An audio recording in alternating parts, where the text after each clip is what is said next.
Perencanaan operasional.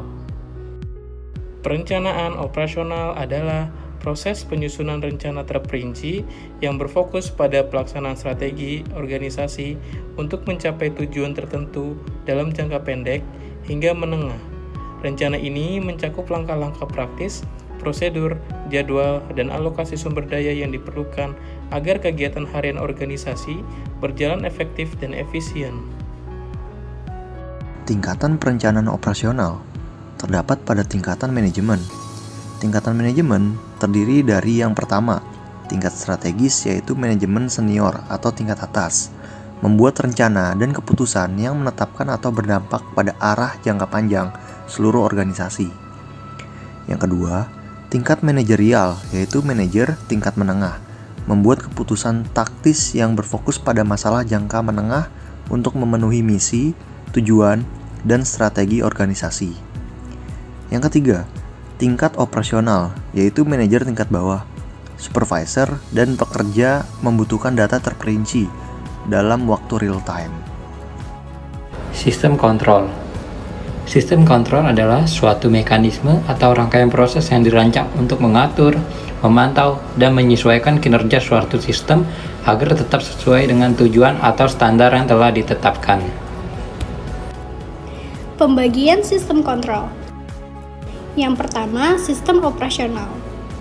Sistem operasional adalah suatu kerangka kerja atau metode yang mencakup serangkaian proses, prosedur, dan aktivitas yang digunakan untuk mengelola dan menjalankan operasi sehari-hari dalam suatu organisasi atau perusahaan.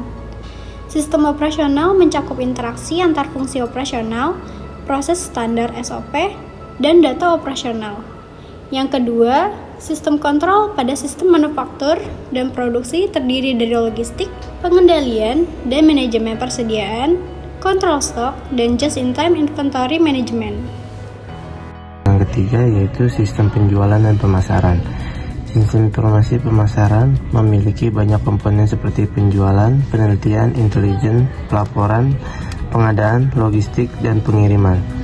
Interoperabilitas meningkatkan kekuatan dan kehadiran pasar. Sistem akuntansi dan keuangan.